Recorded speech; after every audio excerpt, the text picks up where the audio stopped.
So my name is Andrew Yu. I'm the CTO and founder of Moto Labs. It's great to see all of you here gathering today for this conference. And as we have been growing the attendance over the last few years, one of the common theme has been, how do we actually leverage mobile to help with the student success?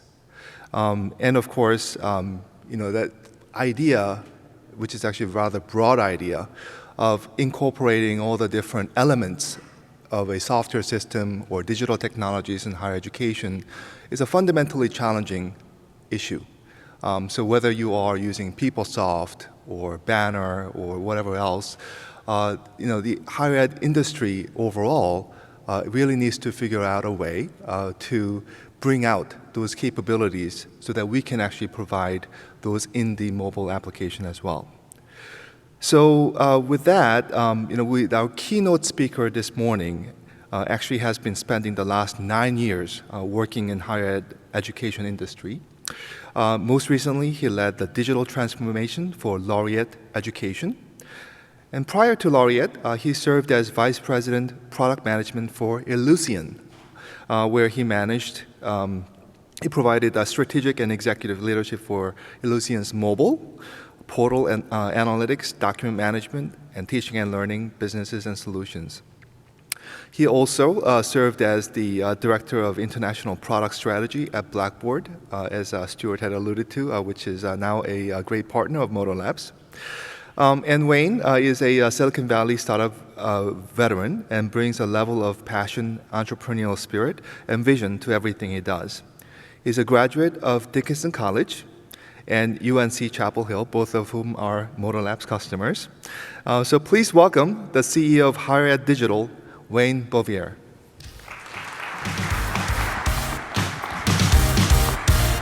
Thanks, Andrew.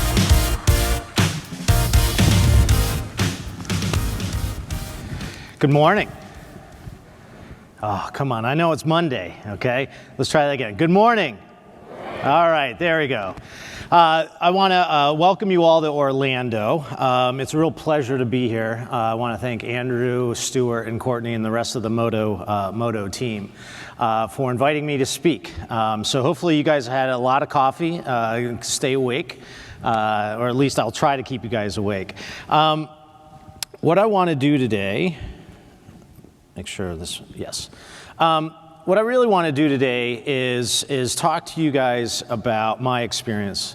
I think I have a little bit unique experience in that I've been kind of on both sides of the fence, primarily with software vendors that have actually been building software and thought-leading kind of products for higher education. But in the last year and a half, I've also been on the academic institution side as well. And so what I want to do today is really share with you kind of my perspectives.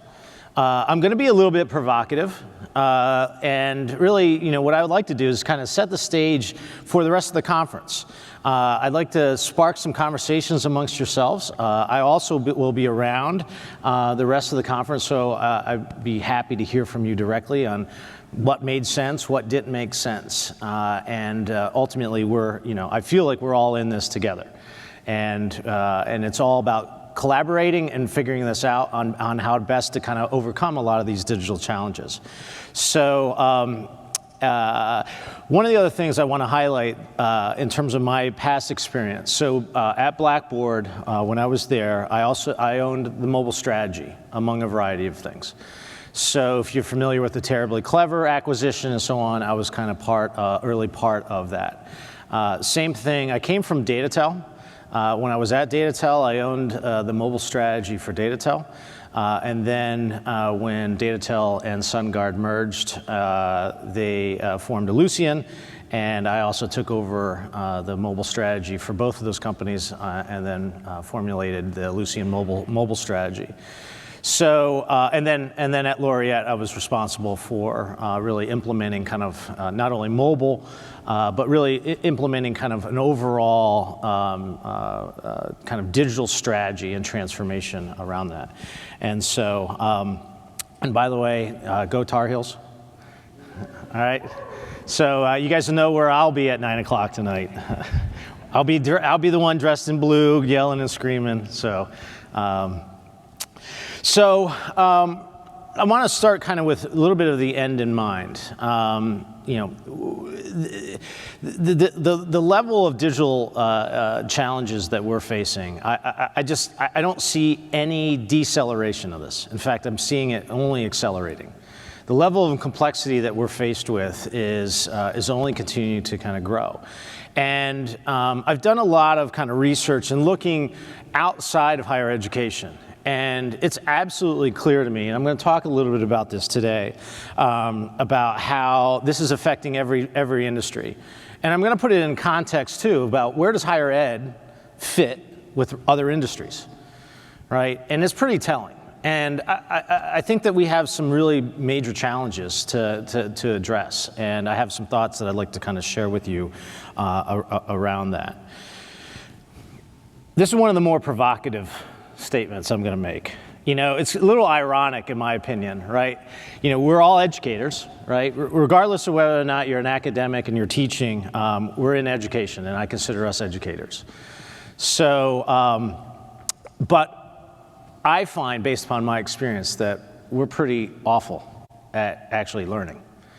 And let me give you a little story. And I'm not going to name names or companies or any of that kind of stuff. But I was working with a chief academic officer, and very difficult, big like 50,000 institution or 50,000 FTE student FTE, and very difficult to work with. And his counterpart, a vice president that was working with him, pulled me off to the side and kind of counseled me. And he said, look, Wayne, I got to tell you something. You know, when you go in and talk with, I'm going to just make up a name, Bob, and you talk with him, he always has to be right. I'm like, but we're in this together. I'm trying to, like, we got to figure out how to enable the digital strategy and work with, you know, and enable the faculty and stuff. He's like, it doesn't matter. He just has to always be right, and he's always going to talk to you like you're wrong. And so I was like, okay, that's a dynamic, is a real problem. I mean, I get that, but I mean, it's just one example, and I don't mean to pick on academics, and it's certainly not the CAO, because I actually understand a lot of the frustrations around this. But ultimately, I think, in particular, when it comes to the digital, right, whether it's the rolling out a new module as part of your mobile app or whatever, you got to get it out there. You got to pay attention. You got to listen and make adjustments. Mistakes are part of the process, okay? And we have to ultimately learn. The other thing that I've come to realize is that institutions really need to own their digital strategy. That may sound like, yeah, we kind of know that. But I can tell you, based upon my experience, that a lot of institutions really look to software companies, right, to really lead them, or at least it has been in the past. And I think today's, the basic observation that I've made is that these software companies, like a lot of my past employers, like Ellucian, I'll pick on Ellucian here for example, they're really focused internally. They're being digitally disrupted just like institutions or any other industry. And so, especially these software companies that have been around a long time, they have successful products that are built on technologies that are pretty old by today's standards. And so, there's a lot of figuring out how to move that. And so, as a result of that, institutions really need to own and really need to understand the digital strategy around this. And just accept that, and ultimately partner. There's a lot of software companies, and Moto's a perfect example of somebody you can turn to that is a thought leader that can ultimately help and partner with you to really understand not only what the digital strategy should be, but ultimately how to execute that. So I'm just curious, and I like to keep this as interactive as I can. It's a Monday morning, and I don't like, if I were in your shoes, I wouldn't want someone talking to me the whole time. Does anybody here actually think that this is just kind of a fad and overblown digital disruption? I'm just curious. Anybody? No hands. Okay. All right. So I guess we're all in the same boat here. That this is pretty a pretty interesting and dynamic time that we're in. And the next couple slides, I spent a little bit of time saying to myself and trying to answer the question: how unique is this? And I was a history minor. By the way, I was an English major, and I'm in technology. So go figure, right? But I always looked at history to kind of determine how unique is this. And so as I did a little bit of research, this concept about automation anxiety has been around for centuries. And the basic concept behind automation anxiety is that any new technology advancements are going to displace workers, and everybody's going to be out of the job, and they're never going to earn money again, right? That's kind of what the anxiety is. And I think we're in that.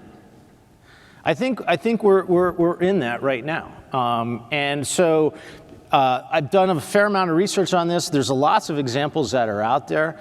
But when you look at the 1900s as an example, the farming, 41% of the U.S. workforce in 1900 was in agriculture.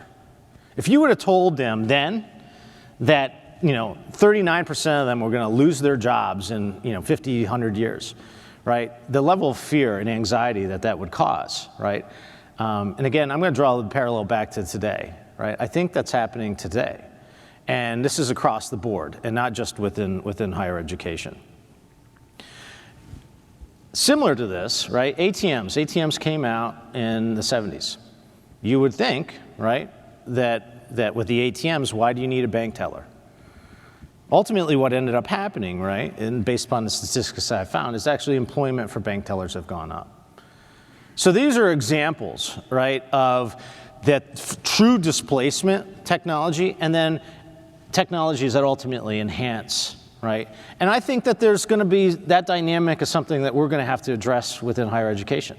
There's certainly things that we all do that could be automated, be better, and free us up.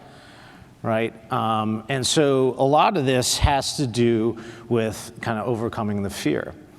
There's a really good book. I had an opportunity to meet Alec a couple months ago. And he has it's New York Times bestseller. It talks about the industries of the future, and it talks about artificial intelligence and genomes and ultimately how do we overcome it. And it's interesting because he takes a very optimistic view. And I share that.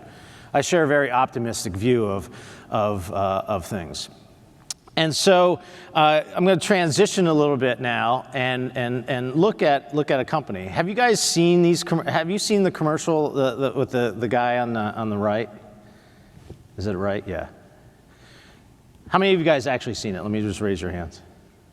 Okay, so only partial of you guys. Okay, so there's a commercial that GE has been running over the last couple years, and it's really a pretty funny commercial. So he's a new graduate, and he's a software developer, and he's all excited, and he goes talks to his parents, and there's one where he goes and talks to his friends, and they're like, oh, I got a job with GE, and in this particular commercial is his dad brings a hammer and puts it on it, and it's a pretty funny dialogue back and forth. But the really interesting point is that GE ran these commercials because they were trying to recruit software developers to come work for them. And they're actually changed the name of, their description of it. They're a digital industrial company. I mean, that's pretty amazing to me. The little jet engine on the left is a similar kind of commercial that has been running that really talks about how you take a jet engine and how much data they're actually capturing on this jet engine a day. So I think it actually says a terabyte of data. So I bring this example up because GE's been around a very long time. They've had to go through a lot of transformations. And I think that there are companies and industries out there that are very, in many ways, similar, to some degree, to higher education, and that we can potentially model and go after them, okay? And we need to think, really, what this means to me is everything needs to be digitally thought through. every aspect of any plan that we have together. So another thought leader is McKinsey. McKinsey came out with a report in February, and what I find interesting about this quote really stuck out for me as part of this research paper. But bold, tightly integrated digital strategies are going to be the biggest differentiator. Okay, and this is about, and I would actually take this a step further. Having actually a bold digital strategy is one thing, but being able to execute on it is another thing. Right? You have to be able to do both. This is a huge challenge, I think, for higher education. The silos and independent decision making are pervasive. Right? I can't tell you how many times I've run in, and again, I won't name any names, but an institution that I have been engaged with has 9 different content management systems. 9. It's crazy, I think. All right. I mean, again, I'm a software guy, and I think about requirements and ultimately, and why is that, right? And ultimately, it's because of the silos. I mean, everybody's doing a good job and trying to do their best, and I think generally good-hearted. But I think it's the basic structure of higher education. And so, when you think about this quote, which I think is absolutely on the mark and true, how do we as an institution, right, get a complete and bold digital strategy across the board? And I have a couple of thoughts on how to ultimately do that, but I think we need to think along these lines, right? And I suspect that a lot of you guys are in different stages of the digital strategy and transformations that you guys are going through. But ultimately, this is kind of where we all need to get to as quickly as possible, okay? But this is the root of the challenge. The students, this is a recent survey that has come out, but they're spending 9 hours a day on devices. I have 4 kids, by the way. I literally have every school covered. I have one in college, I have one in high school, I have one in middle school, and I have one in elementary school. And the elementary school kid, my youngest son, gets up on Saturday mornings. And, when I was young, I'd get up and watch Saturday morning cartoons. What does he do? He gets out the iPad and watches, YouTube videos of dogs and games and stuff like that. And it's just it's so different, and it's not just sit there passive learning. He's very active in a lot of the things that he watches and engages with. And so it's a very different experience. And so that is your future student or prospect. Right, and so somebody, in my mind, right? Oh, let me go back one. Can I?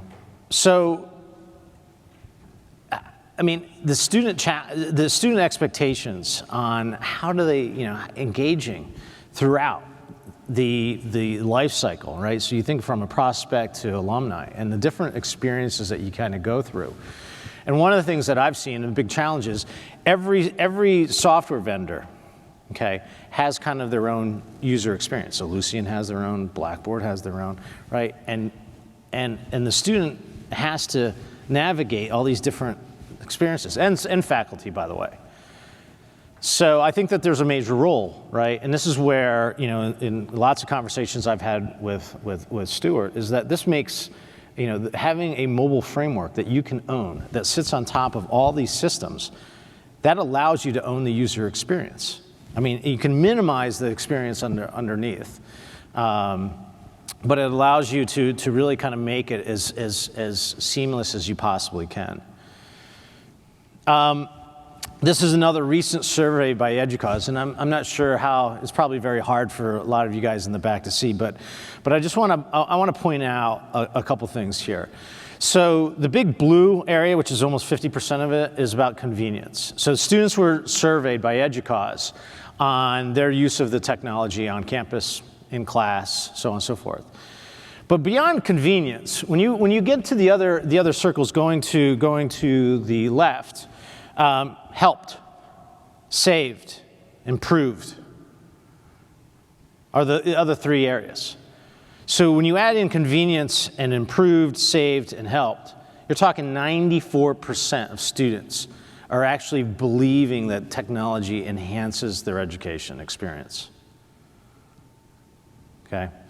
I mean, I think that's just really pretty telling. It's not just that they want to use it, that it's fundamental.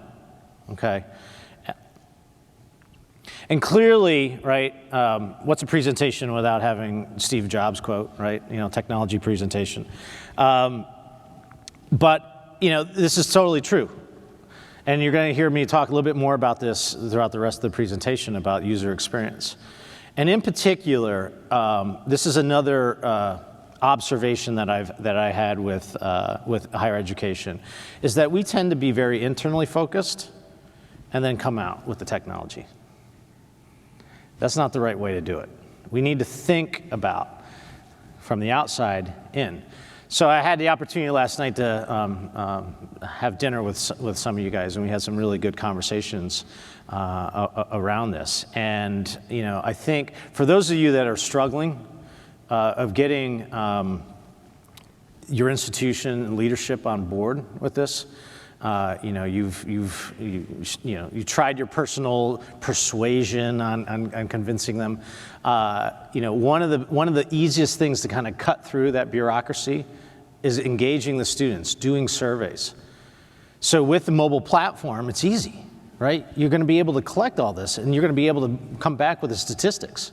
I mean, there's still senior leaders that are like, no students care about smartphones.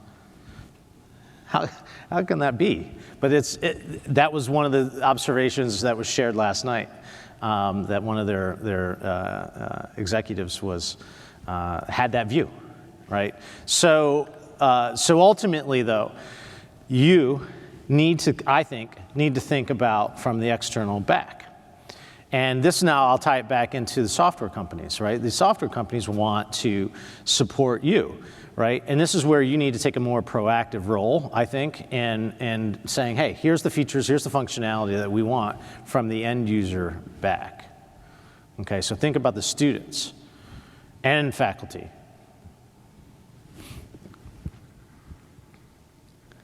So ultimately, when you think about an institution, right, or software companies, who's leading this type of experience? Or I should actually, who should? Anyone want to, again, I like to keep this interactive, so anyone want to shout out, who should? Who should own this? Students. I hear students.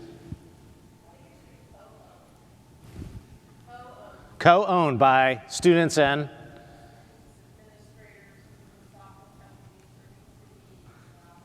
collaborative for everybody together.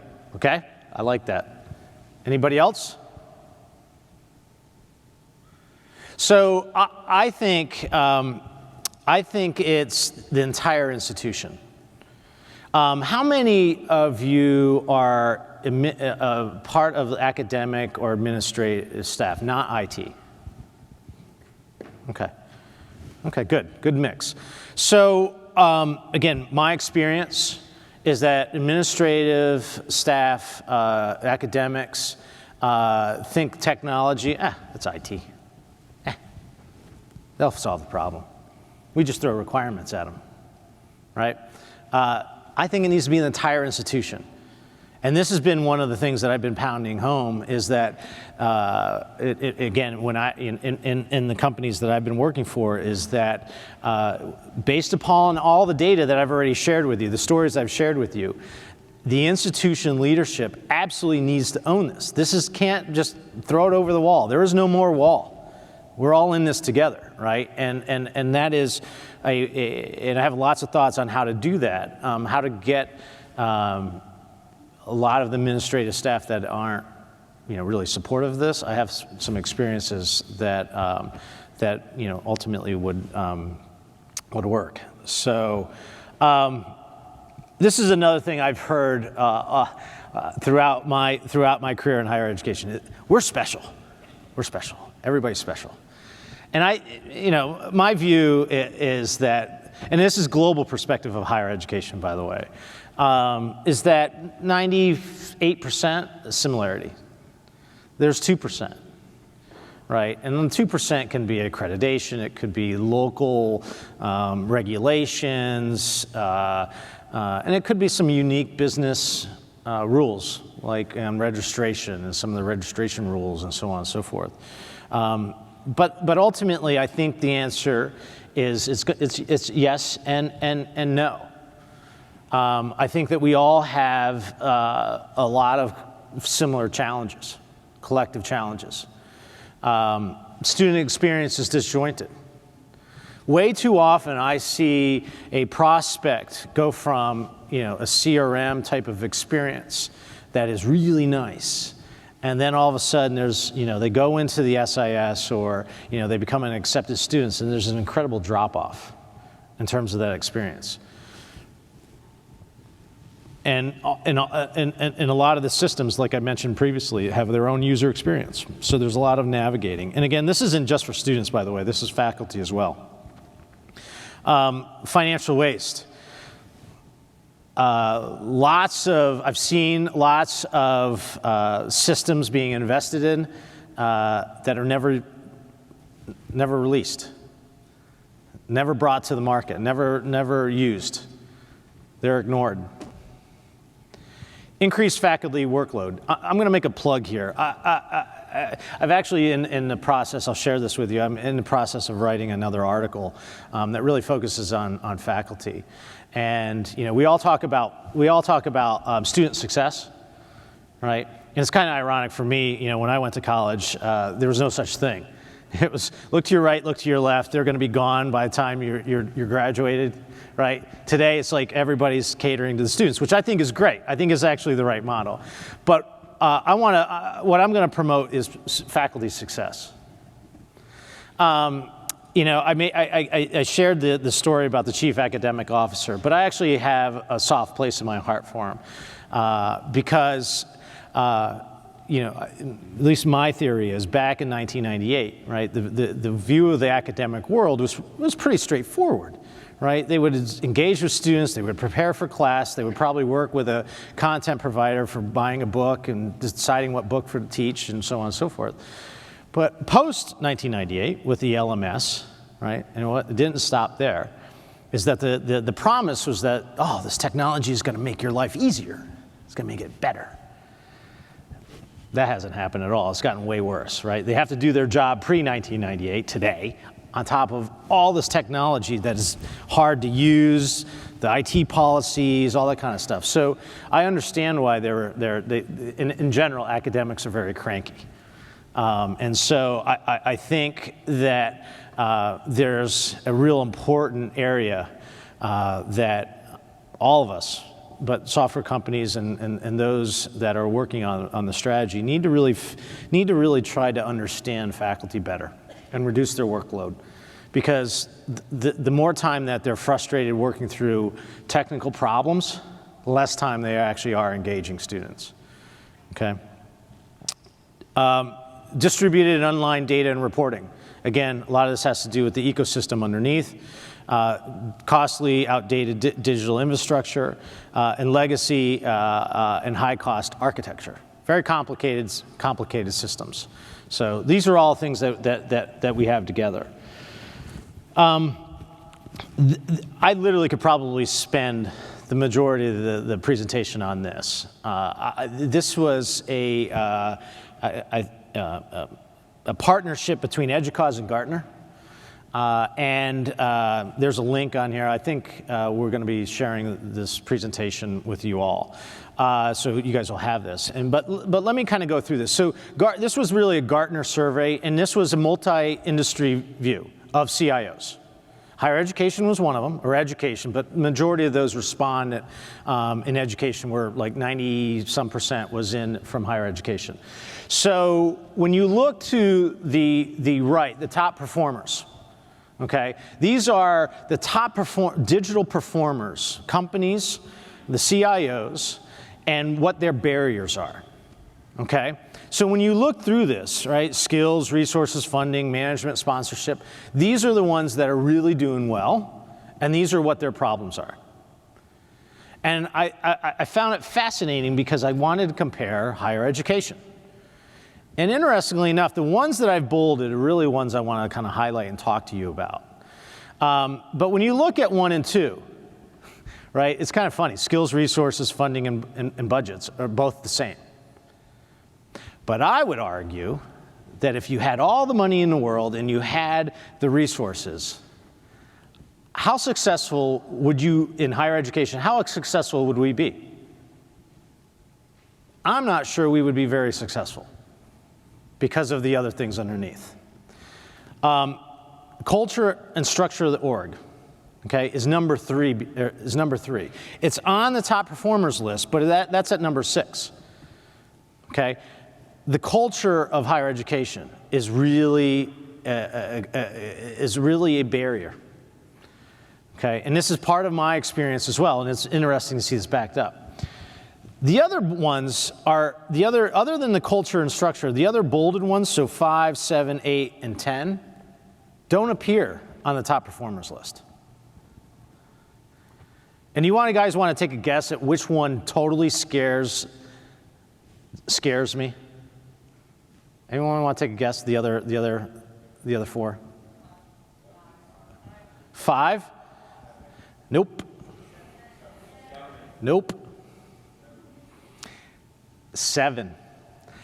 How is it possible that in today's, nobody raised their hand on digital disruption? How is it possible that there's any question whatsoever that the value of technology, right? So this really is sobering to me and really scary.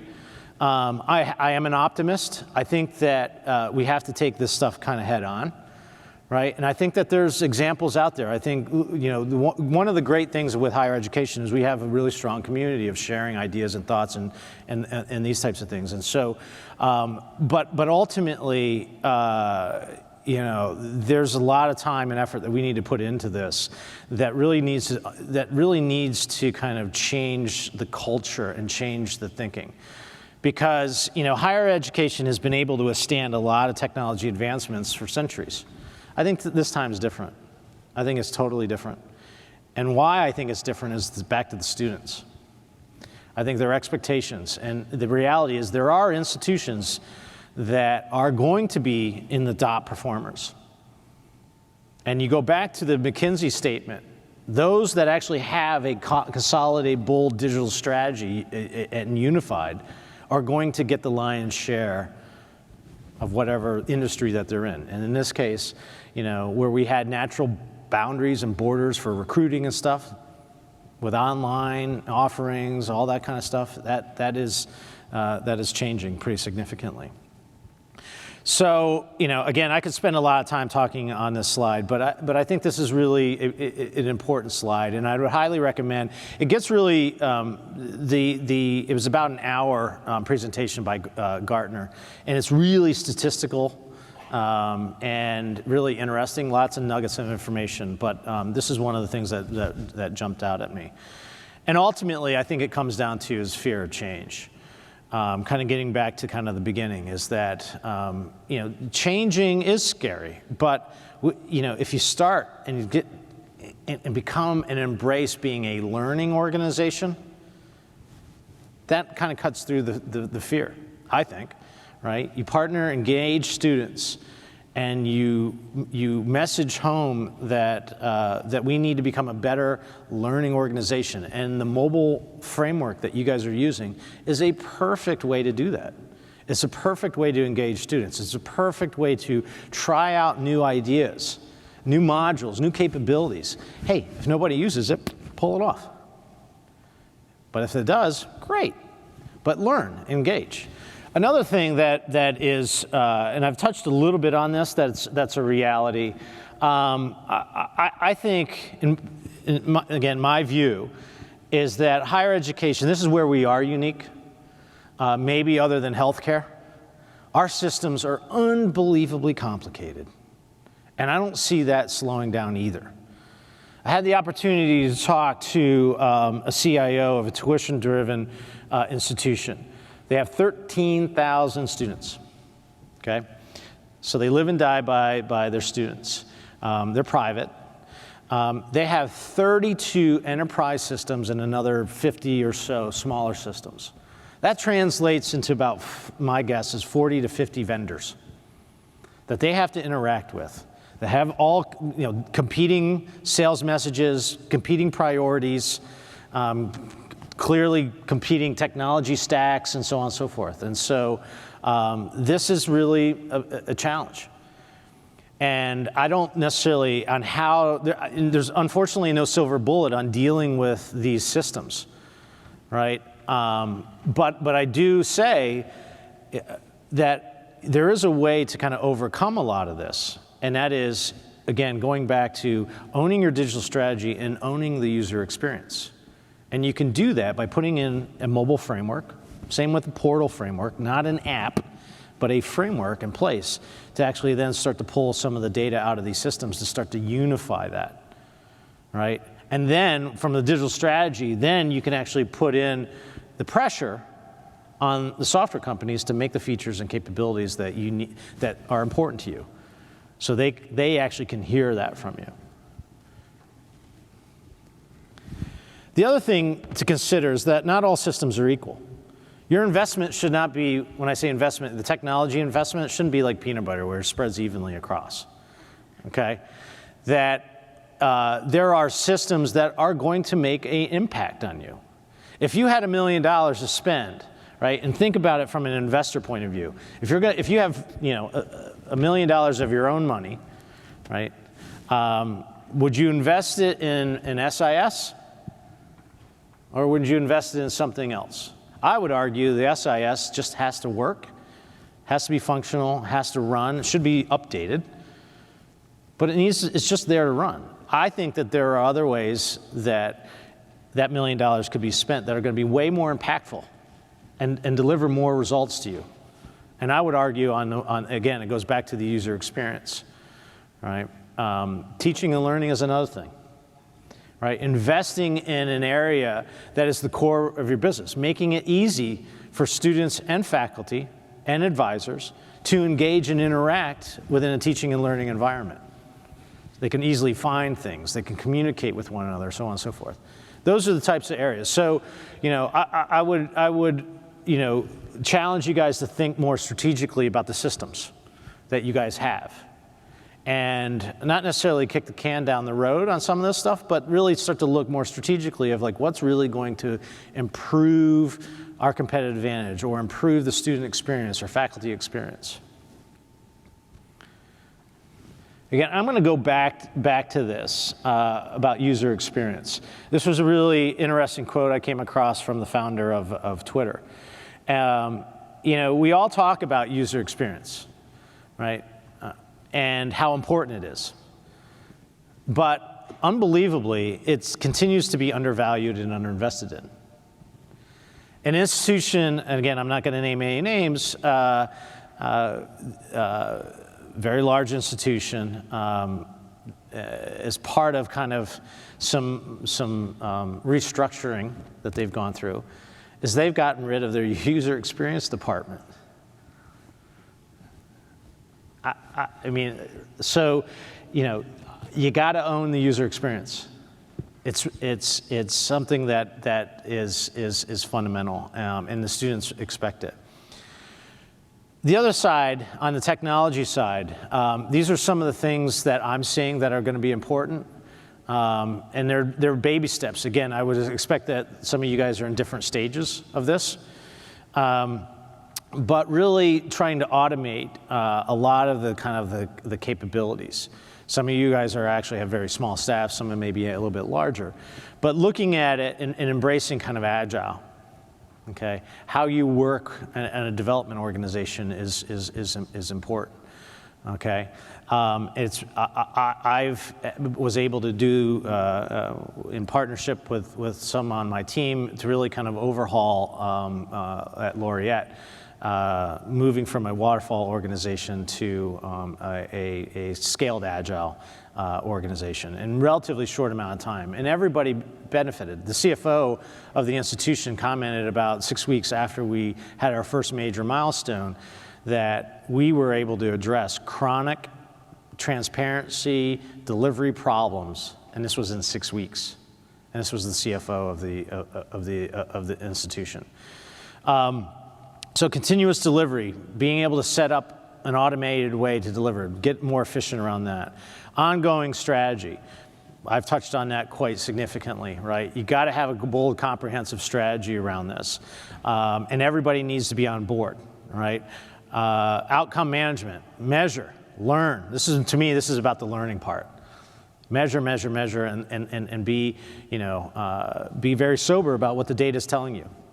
Because it might mean, this module needs to be pulled. Flexible sourcing, right? You go back to the GE commercial with the skill sets and recruiting and so on and so forth. I know that you guys are on the front line, and again, last night, conversation was talking about loss of good employees going elsewhere, take their skill sets and get paid more somewhere else, right? So I think that we need to be a little bit more creative on how we source this. And then end-to-end architecture. And so this was another experience that I've had about a lot of times the staff, the development teams were making project-based architecture decisions instead of stepping back and understanding how does this fit into the entire landscape of things. So a lot of this gets into moving from a project mentality to a product, right, where there's holistic ownership, understanding architecture involved. Okay. Last slide, and then if we have some time, I guess we'll do some question and answers. So what can you do about it? I've clearly made this point, right? I think one of the easiest things that you guys can do is own the user experience. Look to unify it through your portal experiences and your mobile interfaces. Use frameworks. Put it on top of your systems because there is no silver bullet over the underlying systems. Acknowledge the importance of technology for students. Okay? If you have any staff that's pushing back on this, right, go straight to the students. The data is going to be overwhelming, and there's a ton of information out on the web that you're going to be able to find that is going to support how important this stuff is. Embrace the learning and change. I can't emphasize this enough. Try different things, right? We have to do things differently. In today's world of digital disruption, we have to do things differently. And one of those will be, trying out small iterative releases. But I would actually argue that how we actually operate, that project mentality versus product, is really important. So, trying out Agile is our first good step, right? Understanding Agile, right? But then there's beyond that, this is really where I think things become interesting, and this is based upon my experience. So I've been practicing Agile before it was called Agile. I am that old, I guess. But when I was at Laureate, this was my first exposure to scaled Agile. How many of you are actually familiar with scaled Agile? One hand. Okay, let me explain it this way, and this is why I would recommend a little bit deeper investigation of this. And I'm not overly religious about scaled Agile. It's a very specific thing. It's essentially an entity or company that owns this. So they're in version 4 of this. But the basic principles are very powerful. And what that means is, or what scaled Agile means is, how do you take Agile principles of the development team, small iterative releases, quick, all that, team-oriented, how do you scale that methodology to the president, to the senior executive staff? So to turn it around, how do you as a president or CEO, right, say, here are our strategic themes this year, our 5 strategic themes. How do those very big, broad things get distilled down and prioritized and invested in correctly so your developers are actually executing on the right things? And so very powerful, and a great framework, or a framework to allow to bring the senior executives on board to really understand, or anybody that doesn't or has any resistance to this. This helps the institution really get much more aligned, and that barrier between IT and the academic and administrative sides really kind of disappears. Everybody takes ownership of this. So it's a great framework to do. I would actually say, instead of tighten it, have no daylight between business and IT. And again, part of this is depending on the stage that you're in. Don't get frustrated that you have to get over there overnight. Just start the dialogue now. Right? There's ways to kind of do this. But at the end of the day, you have to own the digital strategy. You can't rely on anybody else to kind of come in and do it for you, or rely on one particular partner. I think you guys need to have a cohesive understanding of what needs to be done, what the priorities are, and then engage with really good partners like Moto to really help drive that experience. And always keep calm and become a digital leader. So, how are we doing on time? 5 minutes? Okay. Couple questions or feedback? Tell me I'm crazy. Yes. Obviously, I completely agree with you on the silos. As we've been talking about this, God knows I've been in higher ed 10 years. We've been talking about that entire time. So, but with that challenge, what do you say to the folks who continue to run into those leaders who don't want to change? Because I've run into two different approaches. Great question. One of them is just do it and wait to hear back feedback later. Yep. Or the others is, well, I'm not exactly sure what to do, but we've got to try and find a way to convince them. But then that's the time challenge because they won't give you the time. Great question. So, let me ask you a question back real quick. So, do you have leaders that are on board with this? Sorry. We're lucky on mobile to have the support, in particular, at least working with the major events teams. So that's a win. And we've had the slow burn of success of bringing people into the app. Admittedly, I've been focused on it for only like a year, as compared to the past. I was kind of doing it, so that's helped. But I think we're lucky in that sense. It doesn't mean the president or someone like that has any clue what our app is or does, but. So two responses. So I would go path of least resistance. You're going to, at least my experience, you're going to at least to find one person that is a senior executive that's on board with this, right? And you go that direction, and you prove it out, right? Again, this is part of the small iterative releases. Whether you're doing an app, whether you're doing a framework, whether you're trying to instill agile, scaled agile, you start small. And in the baseball analogy, since now season has started for Major League Baseball, hit singles. Okay, hit singles, go with the path of least resistance. And as you're doing it, you got to measure. And what I say by measuring is you have to turn that data, because if it is successful, the data is going to prove it out and say, not only do I have an advocate that has been on board with this from the beginning, I actually have the data prove it. So then you go to the next least skeptical person, right, or leader. Right? And eventually what will happen is you're going to get everybody on board, the last person. And so in my company, Higher Digital, we're in conversations with, we're actually going to start an engagement with American University. And the CIO there has actually engaged with the senior executive staff, and he has been able to, we've picked a couple areas. And then we're going to work on the strategy on some of the other areas as time goes on. But he shared a story about his most ardent critic. It was this one particular project that happened a couple years ago is now his biggest supporter. But they were the last ones to come on board. So I think everybody's important, but when you're starting out, go with the path of least resistance. Get your support network in place and try it out. Try small and measure it, and be ready for the next step. which is to take the data and to make argument and cases around that. So hopefully that's helpful. Another question? Yeah. Hi, Hi. Joy Taylor, George Mason University in Virginia.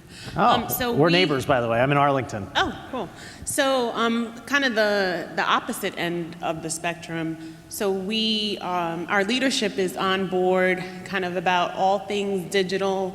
How do we help set the direction around where to go from here? Are you guys are you part of IT? Yes. So is your IT organization practicing Agile? No. Okay, I would do that. All right, so I would take a look into that because ultimately what you have to do, and that is a really good opportunity, I think, right? So my experience was the exact opposite. We got the development teams practicing Agile. The last one was the executive team, and that was hard, right? It was still in process of doing that. But I would start with Agile, which I will guarantee you, right? Even the oldest curmudgeons on your staff, right?